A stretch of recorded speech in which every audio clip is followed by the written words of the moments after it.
Salut à tous, je suis super contente de vous retrouver aujourd'hui pour vous proposer de réaliser des pommes en fimo, mais attention, elles ne sont pas seules puisque je vous propose également de réaliser en miniature la petite cagette qui va avec. C'est parti. Donc pour réaliser mes pommes, j'ai pris de la pâte jaune que j'ai roulée en boudin. Bien entendu, vous pouvez utiliser du vert si vous souhaitez des pommes vertes ou bien du rouge si vous souhaitez des pommes rouges. Donc dans ce boudin, je suis venue couper des petits morceaux plus ou moins de taille identique, mais c'est pas forcément nécessaire. Ces petits boudins, je vais les rouler en boule. Donc là pareil, pas besoin que ce soit super parfait.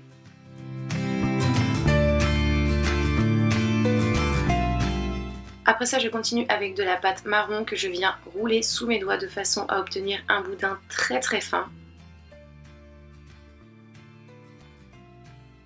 Comme ceci. Donc ensuite, on prend soit un petit cure-dent ou soit une aiguille assez grosse et on pique une boule dessus et on vient modeler le tout de façon à affiner légèrement une extrémité, donc celle qui n'est pas piquée. Et ensuite, on pose tout simplement pour pouvoir y placer donc dans ce trou, s'il est suffisamment large, mais ce n'était pas le cas pour moi.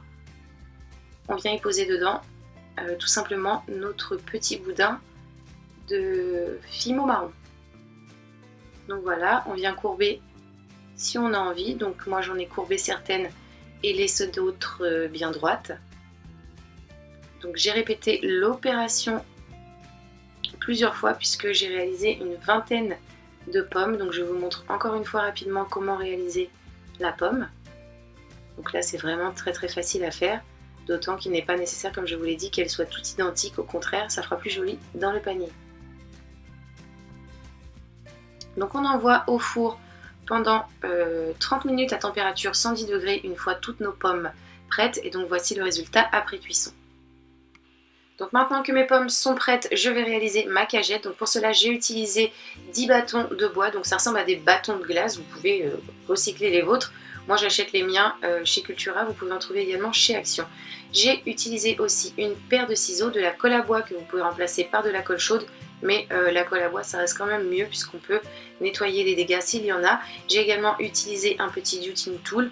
C'est un petit outil en métal que vous pouvez remplacer par un pinceau fin. Donc je commence par prendre 3 bâtons que je vais venir couper de chaque côté de façon à obtenir des petites pièces comme celle-ci, d'une longueur de 2,5 cm. Vous pouvez faire un petit peu plus long si vous le souhaitez. Et donc ces petits morceaux de bois, vous pouvez venir les limer avec une lime pour obtenir quelque chose de plus propre. Donc une fois que c'est fait, que les découpes sont faites, on va venir donc coller ces 3 morceaux de bois ensemble. Donc je prends mon outil et ma colle à bois que je viens appliquer sur le côté comme ceci, afin d'y poser ma deuxième pièce dessus. Donc avec la colle chaude c'est plus rapide, mais la colle à bois c'est plus propre. Donc je nettoie l'excédent et je laisse sécher 5 minutes à peu près, de façon à coller ensuite la troisième petite planchette, donc que je colle de la même façon en mettant de la colle sur le côté comme ceci.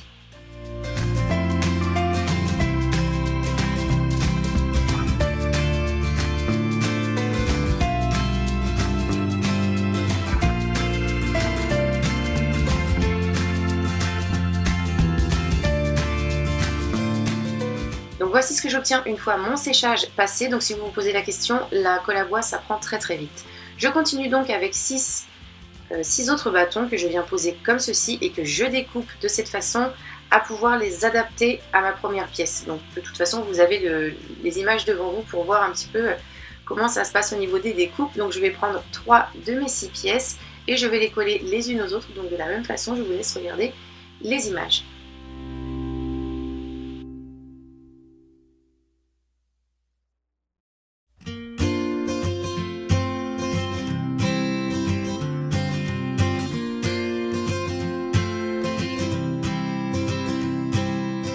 Donc voici ce que j'obtiens. Je vais coller ces 3 pièces les unes aux autres de façon à obtenir ceci également.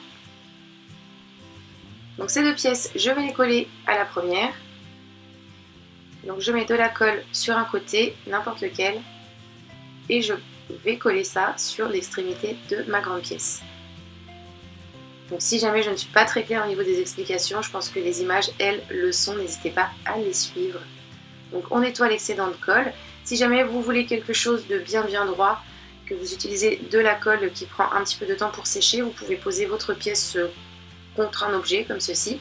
Moi j'ai pris une bouteille et de cette façon ça ne bougera pas.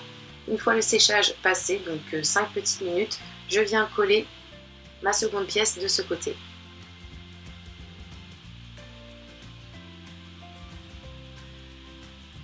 Et là pareil, je fais tenir contre quelque chose si je veux être sûre que ce soit bien droit après le séchage. Donc voici ce que j'obtiens. Donc maintenant je pose ma pièce comme ceci, j'ajoute 2 morceaux de bois que je viens couper de chaque côté de façon à ce qu'ils s'adaptent à ma cagette. Une fois que j'ai les bonnes dimensions, je viens coller en mettant de la colle à ce niveau et je pose ici. Je colle ensuite la seconde.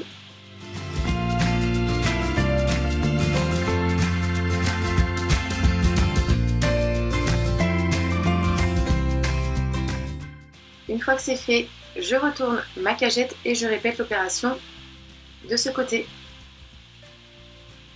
de façon à obtenir ceci. Ma cagette est maintenant terminée, moi je la trouve vraiment choupie, je ne sais pas ce que vous en pensez.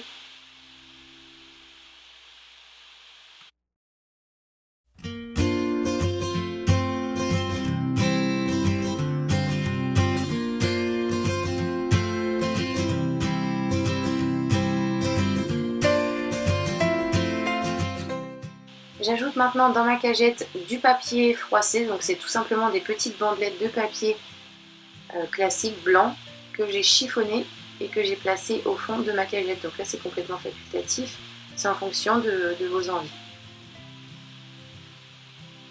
Une fois ma cagette remplie de papier, il ne me reste plus qu'à y ajouter mes petites pommes.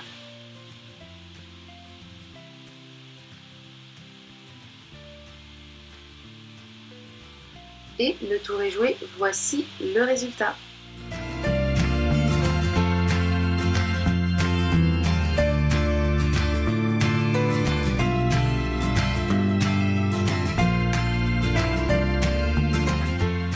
J'espère que cette vidéo vous a plu, n'hésitez pas à me donner votre avis en commentaire, à la partager si vous en avez envie, et moi en attendant de vous retrouver pour un prochain tuto, je vous fais tout plein de bisous. Bye.